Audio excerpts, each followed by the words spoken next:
Did you know that Game Pass or Pass is brought to you for free because of Spotify for podcasters? It's a totally free platform, and you can make a podcast today for free. Spotify for podcasters lets you record and edit podcasts right from your phone or computer. So no matter what your setup is like, you can start creating today. Then you can distribute your podcast to Spotify and everywhere else that podcasts are heard. And if you think about taking your podcast to the next level with a video podcast, Spotify can help you too. With Spotify for podcasters, you can also earn money in a variety of ways that includes ads and podcast subscriptions. So what are you waiting for? Download the Spotify for Podcasters app or go to spotify.com/podcast to get started right now.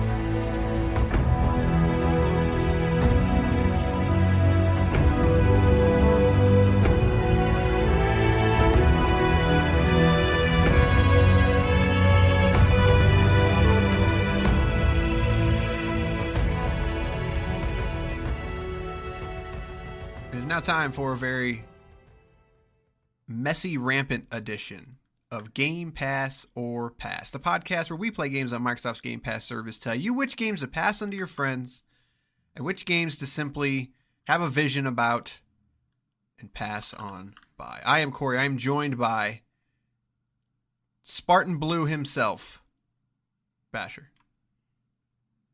I meant to say it's Team Spartan Blue, but you can be Spartan Blue, I guess. Is all the Spartan Blue? Yep, you are all of them reincarnated, including Chief. You know how I feel about Chief. I mean, he's cool. Is he? Yeah, he's okay. Green, man. All right, sure. I mean, like if you name another Green Marine. Rambo. You got me there. Wouldn't have guessed that. We are here to talk about. We did it, guys.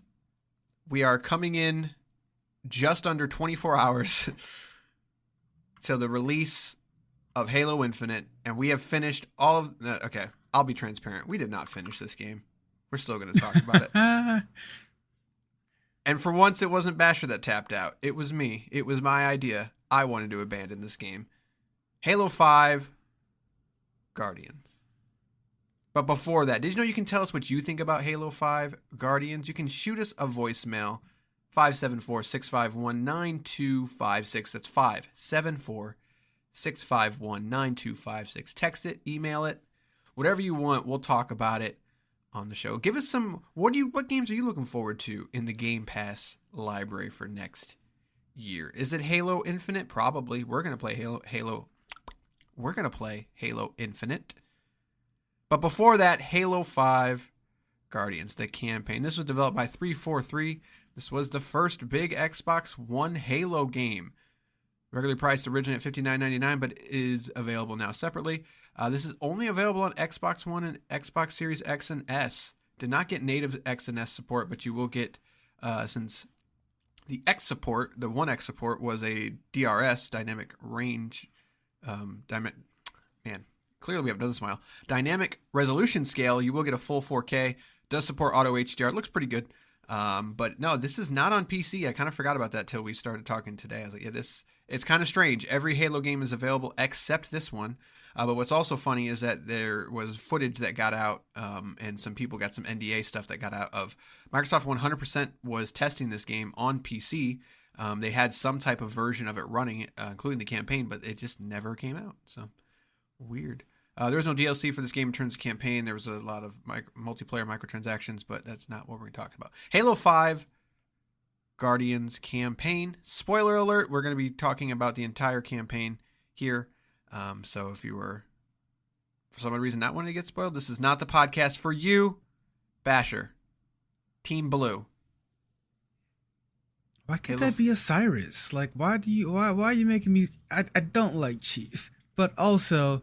I don't like Osiris either, so I'm not. I guess I can't. Beggars can't be choosers. Do you want to be Locke? Like, no one wants to be Locke. No one wants to be any of these characters. Like, are these characters? Okay, so that's my first issue, right? So let's start. So this game takes place, like a couple of years or less after like It's 8 Halo months. 4. All right, so pretty picks up right where the last one left off. And this is the one I got confused about last episode. This is the find the truth one, right? Correct. Hunt the truth, I believe. You gotta hunt the truth, and the whole. I just remember the marketing for this game was huge because it's just sound like, oh, Chief is the bad guy, and you're gonna fight Master Chief, and there's other Spartans finally that are Chief level, and I guess gameplay wise, I was a fan. Like I gotta say, I think I enjoy Halo being updated more and more and more in a way where it's still Halo. It still feels like Halo. It still plays like Halo. The game almost instantly loses me, however, when it comes to the plot of this story. I mean, not for once did I think Microsoft would have the balls to actually make Master Chief a bad guy, or even have the talent to create a story where you would believe Chief would be on the bad side of things. So it's already almost a bad sale of goods. You don't believe it off the bat. And then it's one of those things again where Halo loves doing, like, you thought they would have learned during Halo 2, where it's like, stop making me play as someone other than Master Chief. I don't like other. Your universe is not as fleshed out as you think it is. Your characters are not as deep as you think they are. So just starting off playing as Locke and his team, I was already off to a bad start for me. I have a hard time, as usual, talking about this game because hindsight's 2020. Even when this game came out, it was very controversial in the fact that it wasn't very good. The multiplayer and stuff had its moments, but it still sort of was falling into the quote Call of Duty crowd, and it's not wrong.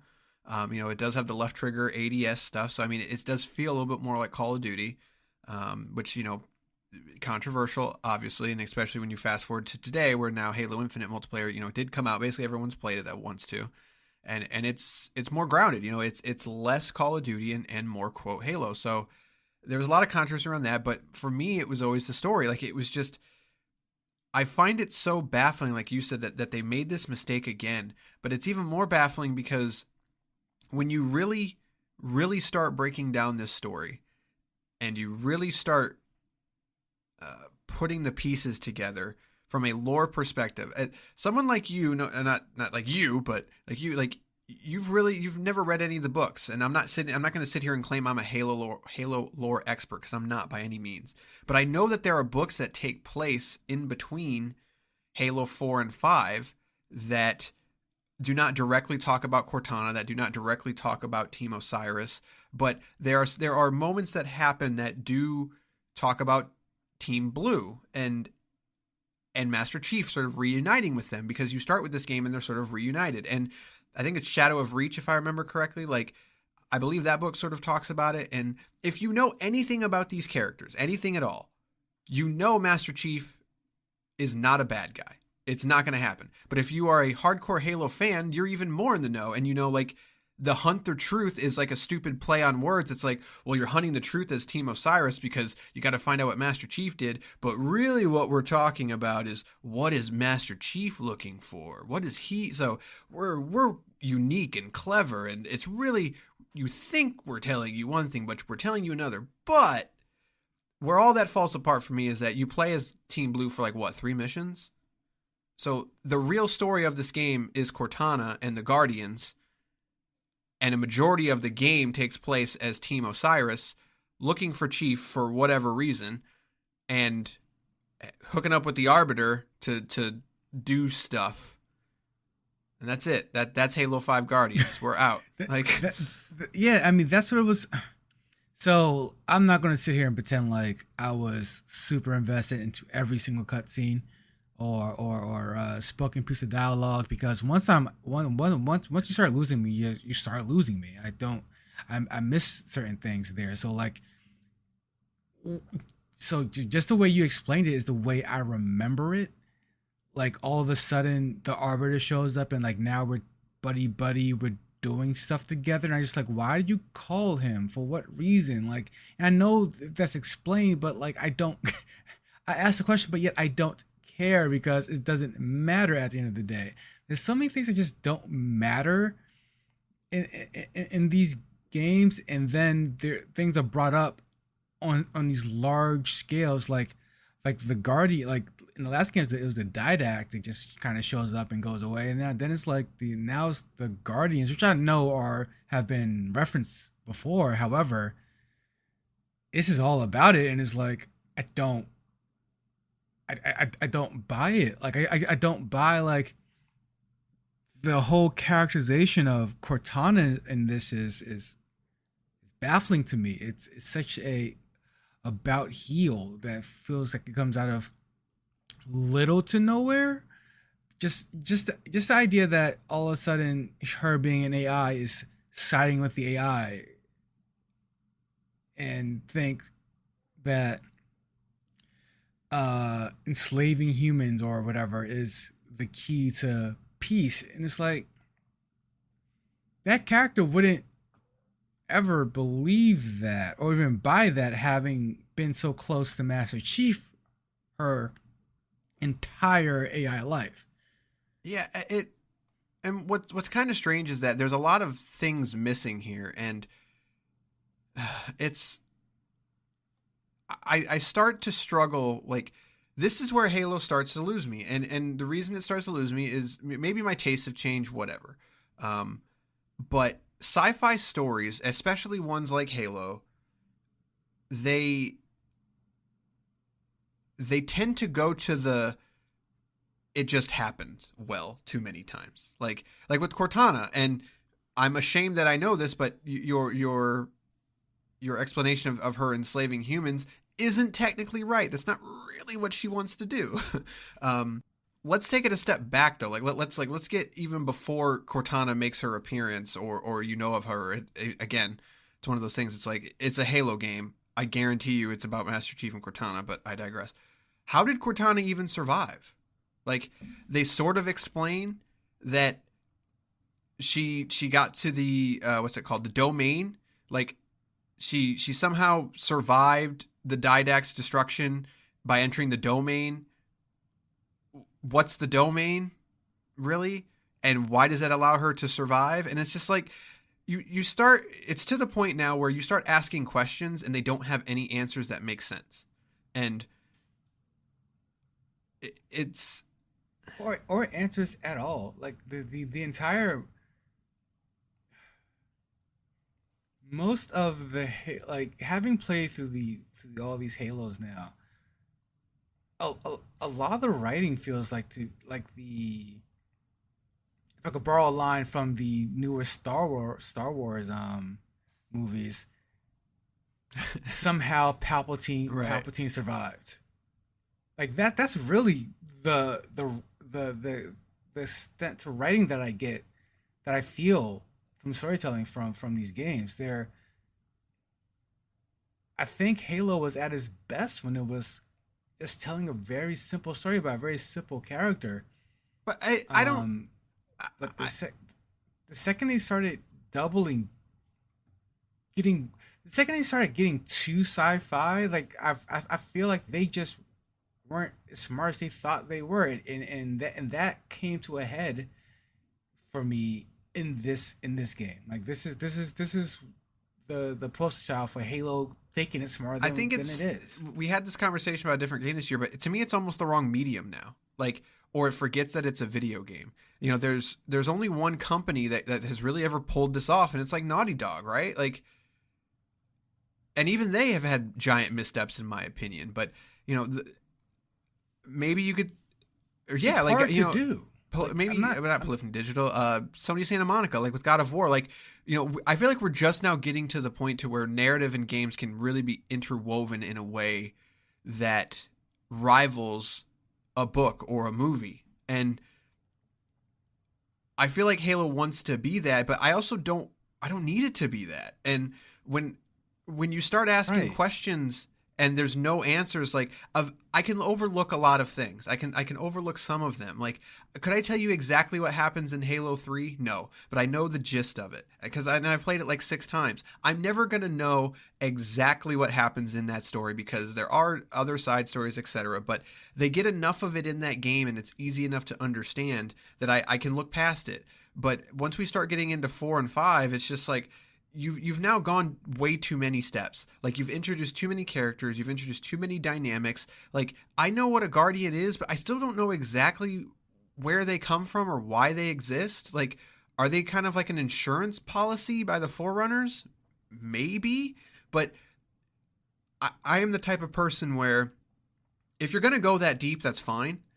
But you've now committed.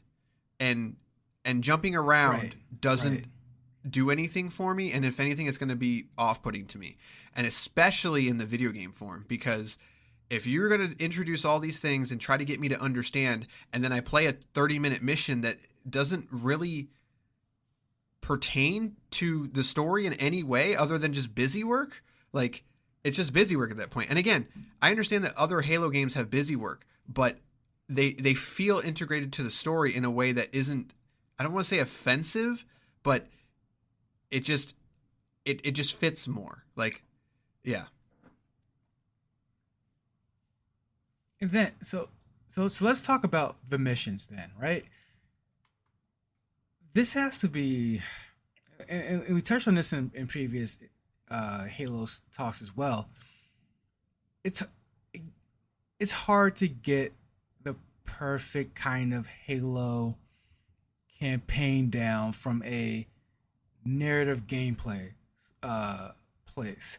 So just how you structure a mission and how levels are laid out. It's when Halo's probably one of the best shooters of all time when it's firing on all cylinders. Like the great levels are truly great. But having played through all these games again, they're so far and few between that I think I was remembering a lot more of them than what they were. Halo 5 Guardians, I don't even think it has a cool sequence, like a singular cool sequence. I like the first level. I really do. I think that first level hits really well because also, like, the best part of the game, like the coolest part of the game is that intro sequence with the Spartans actually like kicking some real butt, and then it kind of drops you right in and you're playing, and it's like, it's not a long mission. It sort of introduces you to the new powers. I'm like, all right, like, this is cool, like, we're getting into this, and then it never really goes anywhere. No, exactly, and that's one of my biggest issues with it, because that even that portion, it wasn't the entire level that was entertaining. Though once you hammer down and do a couple of backstabs, it's like, all right, well, this is getting kind of boring towards the end of it. And I think a lot of it is just poor level design. It doesn't, because the narrative is so lacking. Combine that with the fact that the gameplay isn't, something about the gameplay that's not pushing you to explore, pushing you forward. It feels more like walk down a narrow like hallway type of an environment, and then enter a shooting gallery, clear the shooting gallery, proceed to the next corridor. And it never has that sense of scale that it tries to portray through the plot. It never has that sense of adventure that some of the old Halos had. Like, where it was a little more open world, and well, not open world, but more sandboxy, and you kind of want to explore. You kind of want to see what's over there. It might be nothing, but at the same time, like the Halo formula is still fun enough to make that in itself fun. Like, there's no sense of adventure, no sense of scale that they wanted to portray. Yeah, I look at Halo 4, and Halo 4 has flaws, but Halo 5 is, to me, if Halo 4 went wrong, because Halo 4 is lacking some of that, actually a lot of that sort of, like you said, sandbox open design. It still has some fun sequences, but it really lacks anything that Halo 1, 2, or 3 had in a lot of ways. And again, I think that's a valid criticism, but I still think Halo 4 is a great game, like in terms of a level design. But like you said, with Halo 5, it's like the level design is just, it's boring, doesn't even describe it. Like it's what incompetent in so many ways. Like it really feels like a game that was rushed out the door, and I think that they nailed a lot of really cool things. Like I think the Spartan charge and the dash and the what's the ground pound, like those things are cool. And it's very clear that one of the goals of this game was to up the mobility and really make you feel like a Spartan. You know, feel like not just a dude that can take a lot of damage, you know, because that's really what Halo is for the most part. You know, you're a super soldier, but all that means is that you take a lot of damage. Like you're not particularly strong or anything. Like you're not lifting and throwing things around, you know, yet. Maybe we will in Infinite kind of thing.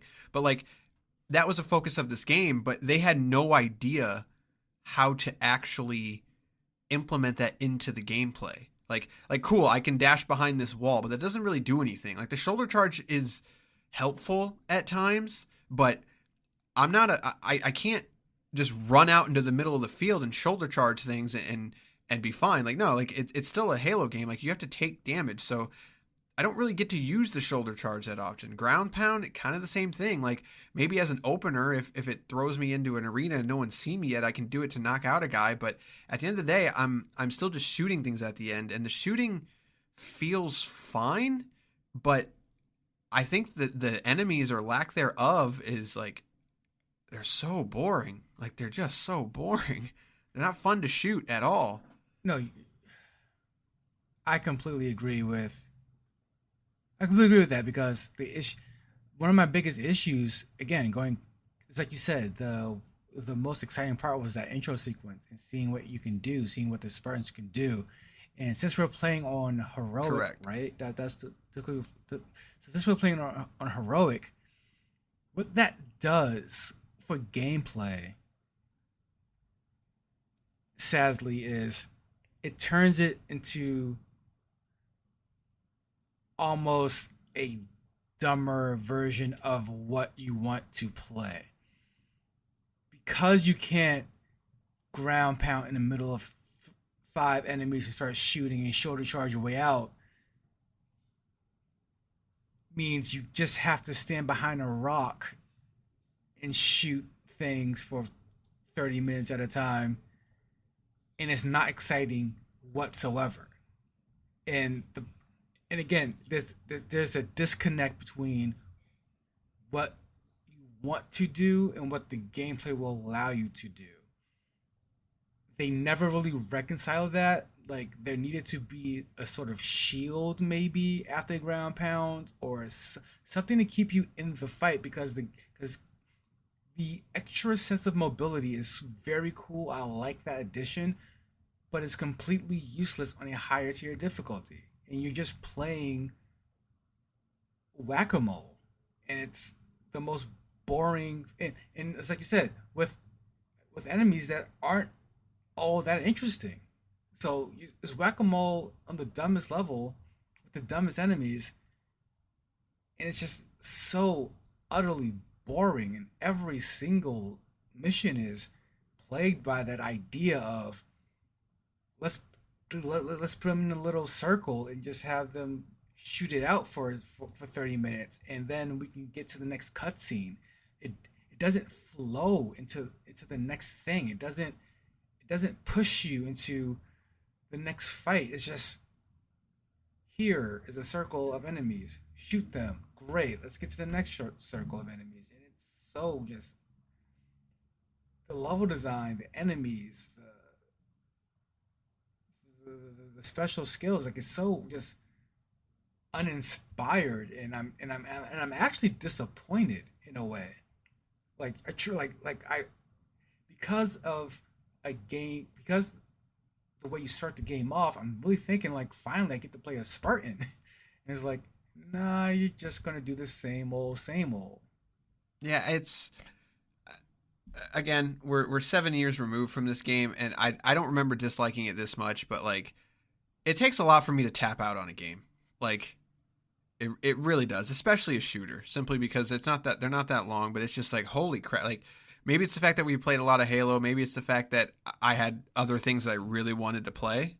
I don't know what it was, but it's just like from every standpoint of this game, it's just like, dude, what happened? Like, I want to know the story. Oh, what about the missions you don't do that anything? you don't do anything? Like it's just a hub world where you walk from point A to That's point it, B. yeah. And That's it. My biggest thing with that is like they're also like weirdly, like the first one that you do is weirdly like open in a way, like all of them are open, but the first one is it sort of holds your hand and it very deliberately makes you walk through this area. And the second one is just like, hey, you should go here, and then if you go there, the mission just ends, and it's like, wait, like you didn't warn me that this mission was going to end in any capacity. Maybe I wanted to go take a look around. I didn't want to, but even if I wanted to, it's like there was zero warning that this is just going to end. Like I literally just loaded and got into this area. You said this is a new mission, and now the mission's over? Like, literally, what was the point of that? If it was to walk around and get lore, then you either need to hold my hand, tell me what to do, let me know you're about to leave, have somebody be like, hey, maybe we should, like, something, anything. Just nothing. Like, I really don't understand those things. And that is clearly a leftover. Something was supposed to happen with those 3 open world, open land, whatever, not shooting anything, because that's what you want to do in Halo, right? Is not shoot things. I don't know. Part of me thinks that at one point was this game like almost like a 3 mini, because Gears 5 did that, right? Like they dropped you into these 2 sort of open world-ish areas, and it almost feels like that's what this was going to be. Like there's going to be these 3 areas, 1 with Chief, 2 with Osiris, and that's how you were gonna kind of play each story. And then I don't know, maybe that didn't happen, maybe they decided not to go that direction, but to keep all that stuff in, that's the part that I don't understand. Like again, what happened? I would love to know the story of just like what was the intent of a lot of this. Right. Well, exactly. So like when compared to other Halos that I did not like, I can say oh, I can say I understand ODST. I understand the what they wanted to do with it, the aim for it. Like I get it. I may not like it, but I understand what they were trying to do. And I don't think they executed well, but it is what it is. Halo 5 Guardians, I feel like I have no clue what they wanted this game to be exactly. I mean, like plot wise, it feels like one thing. Gameplay wise, it feels like another. And then when you put the 2 together, they just don't come together. And then it just feels like something just completely off. Like the entire game feels off to me. And I'm left a little bit like flabbergasted. Like this is your baby, Microsoft, and you just continuously just choke it. And it's like, and then for what? Like if this game was rushed, did it need to be? It's Halo. People are going to buy Halo whenever it comes out. Like just take the time to put the polish on it. But I didn't get any part polish of it. Like I don't know if polish is the right word that I would use. It seems more. It just. I look at something like, like The Last of Us 2 famously got delayed, and so did the first one actually. And I took that as a short delay that happened. It's like the polish on that was like, we really needed to focus on some frame rate issues, focus on some, maybe some rough edges in transitions and stuff. And it's like, this just seemed like, I almost don't want to say anything because it's just like, look, man, video games are hard, man. Like, look at stuff like, video games are hard, to make. Like, look at the story of like Destiny and Destiny 2 for that matter, and the most recent Battlefield 2042 and Cyberpunk. And it's like, man, video games, there's a lot of prototyping, and then it's just a mad freaking sprint those last 12 to 18 months to get something out the door. And a lot of times it's good, and a lot of times it's bad. But it just, something about this one feels like somebody should have identified these issues a while ago. But I look at those 3 open world areas, it's like, these shouldn't be here in any capacity. Like, this is clearly left over from something else. I'm not a designer, and like, I can't, I did not work on this game. I should be like, you should remove those. But it's just like, somebody should have said something of like, why are these here? Like, is this game going to break if they're not here? Can we not ship this game if they're not here? Those are decisions that I don't expect Microsoft's key franchise to have to sacrifice on. Like you said, and it's almost like Microsoft forgets sometimes that Halo is synonymous with Xbox. Like, it's only synonymous when they want it to be, and it will help their PR for the moment. But the minute that something's wrong, they just kind of pretend it doesn't exist. I feel like they're just like, it's Halo, like, whatever. It's super weird. And that was a long rant of just saying, like, I just don't, like you said, it's, at the time it was very confusing, but the multiplayer really did sort of kind of, I think, help people get over it.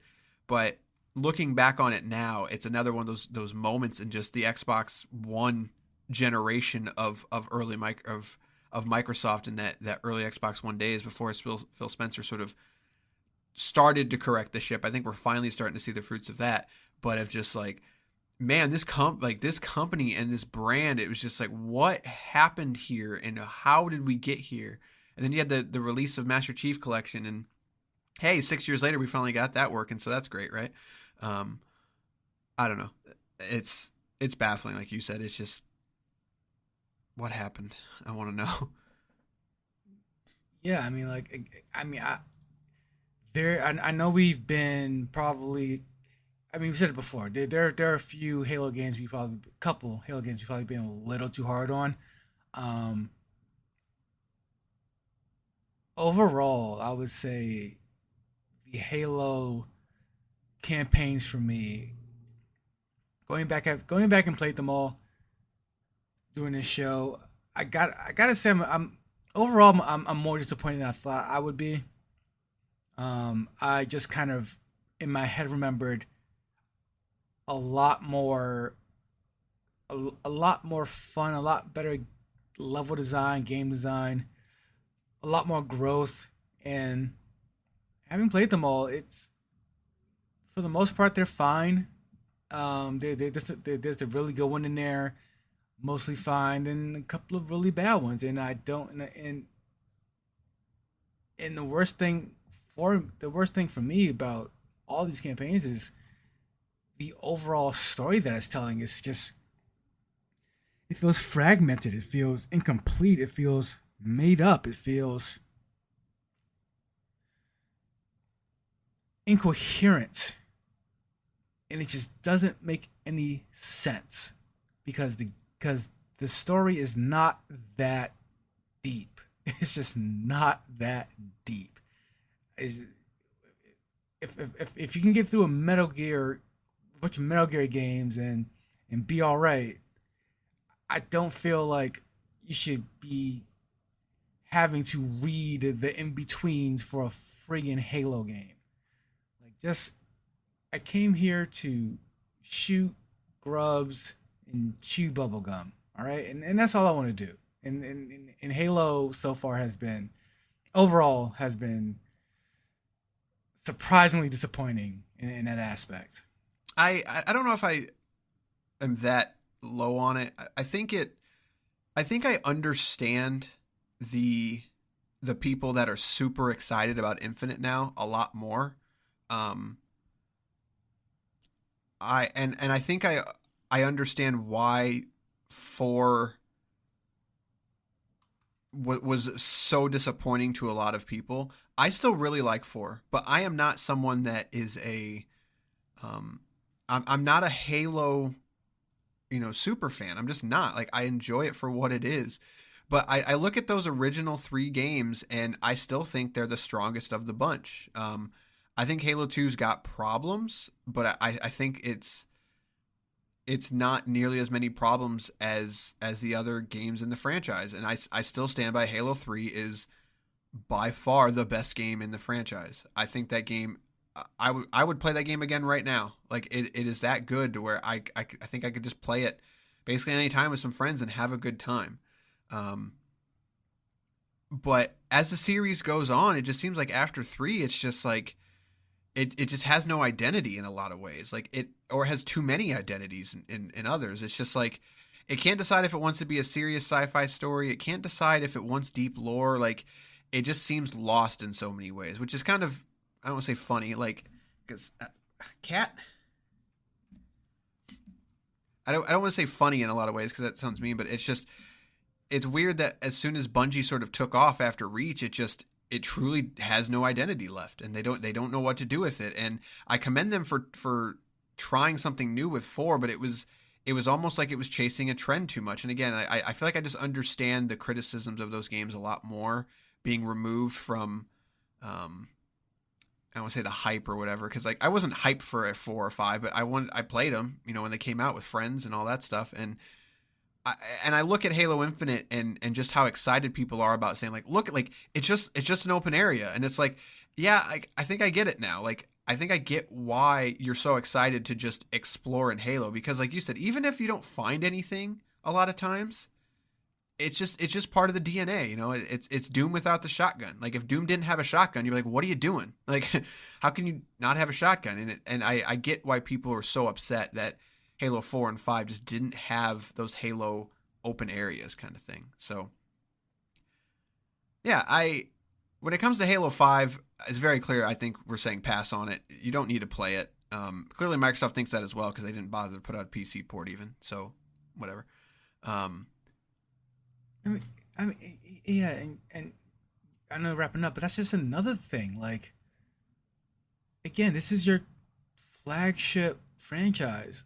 Why isn't it on all your platform? Why would this not be on a PC right. Also? Like, just put it, like, the disrespect Microsoft has for Halo is just baffling. It's truly baffling. And it's not even just an old Microsoft thing. Like, even Phil Spencer's quote Microsoft and Xbox, like, he has some of the same problems of just that, like, I already said this, but it's just like, man, they only go to the well and start advertising and pushing these franchises when they want to. Like, and you look at Halo Infinite and the delay that it randomly had, and it's just like, go back and watch that initial reveal to now. The game doesn't look drastically better. It really doesn't. It looks better. But the fact that they were going to ship something last year, and it wasn't quite the 11th hour, but it was pretty late before, and they waited until they heard the outcry of people complaining before they said, okay, what if we pushed it, kind of thing. Like, I feel like that should never happen. That should have never happened.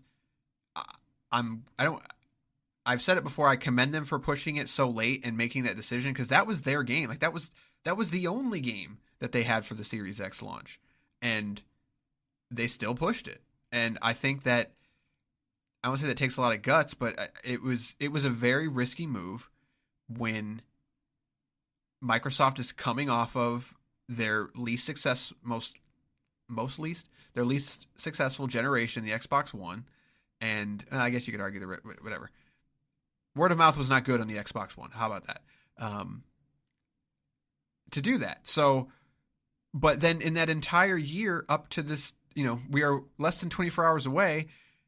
It seems like they didn't care that Halo was their biggest franchise until they stealth launched the multiplayer. And it's just like, why were you not out there promoting this game? We just saw the campaign a couple weeks ago. And it's just like, again, like you said, it's just like, is this your favorite marquee franchise or not? And I understand that you have other franchises and it's all marketing in the end, but I don't, the pandering to the audience gets super annoying to me yeah, I rant over. How are we feeling about Infinite? I am feeling the same way I feel about all Halos after probably 3. I'm feeling, eh. I, I can't. I'm feeling like I can't wait to pick up that campaign for a couple of hours and go straight to multiplayer and forget the campaign's a thing. I mean, like just the way it looks to me with the open world, the emphasis on the open world aspect. I don't care. Like you are generations too late with this trend. Like a Halo open world would have been phenomenal 10, 15 years ago. I don't care anymore. We already know what it's going to be. It's going to be a lot of nothing in between bases that you go and reclaim by shooting things until they're all dead.